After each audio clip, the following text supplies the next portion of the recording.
Le verger de Gaume est situé à Virton. On y produit du jus de pomme conditionné en cubi. La pomme, la famille Munot la connaît bien. Elle la travaille depuis plus d'1 siècle.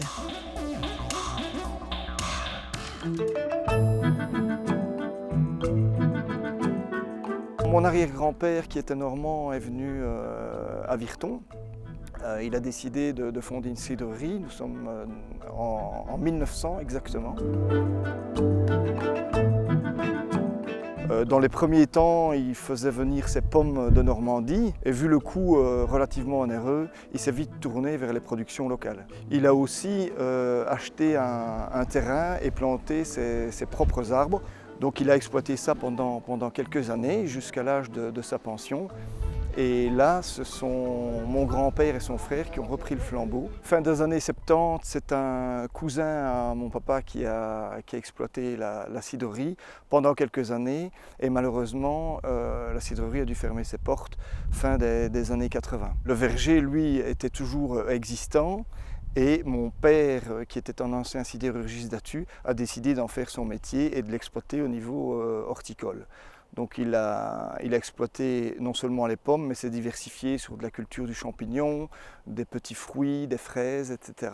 Ensuite, je suis arrivé, j'ai une formation agronomique, donc je suis venu l'aider et j'ai repris les affaires. Et puis j'ai décidé de revenir à l'idée du pressage et d'investir dans un pressoir pour pouvoir amener le dernier maillon de la production, c'est-à-dire pouvoir produire nos fruits, les transformer, donc partir d'une matière première jusqu'au produit fini, sans dépendre d'aucun autre intermédiaire.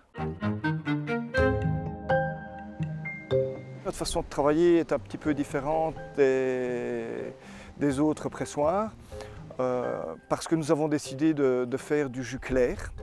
Et pour ce faire, nous avons besoin de travailler en 2 étapes.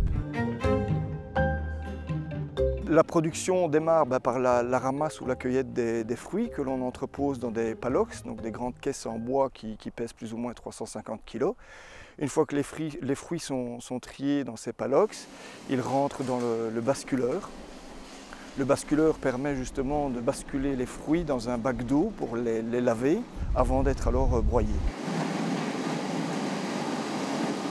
Une fois qu'ils sont broyés, ils tombent dans un grand bac en inox. Les pommes broyées sont poussées à travers le tuyau dans le pressoir. Nous disposons d'un pressoir pneumatique donc, qui nous permet justement de pouvoir presser à des pressions relativement basses. Et ça, justement, ça se ressent dans la qualité du jus parce qu'on ne force pas la nature, on presse avec peu de pression, donc on bénéficie et on conserve un maximum d'arômes dans notre jus. Une fois que le jus est pressé, il est envoyé dans les cuves en inox de décantation. Donc le jus va séjourner une nuit dans ces cuves-là.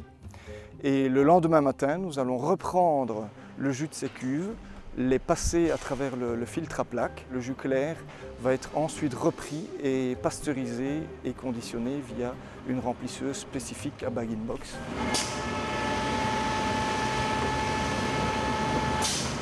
L'esprit reste familial et la main-d'œuvre est très familiale. Donc on travaille ici avec 3 générations. Le fait que les investissements sont relativement conséquents et que l'utilisation de ces infrastructures est limitée dans le temps, puisque la période de pressage, c'est septembre-octobre principalement, il fallait aussi trouver une alternative et de nouveaux débouchés. Et c'est la raison pour laquelle nous avons offert aux particuliers l'opportunité de venir presser leurs fruits chez nous. Notre jus est bio, mais il n'est pas certifié bio. Alors pourquoi est-ce qu'il n'est pas certifié? Parce que pour certifier et avoir le label bio, il faut payer 2500 € pour obtenir le label. Si vous regardez tous nos arbres, c'est des hautes tiges non traitées. Depuis 1996, avec mon père, nous avons replanté de nouveaux arbres aux tiges, donc principalement Rambourg, Bellefleur et Boskoop.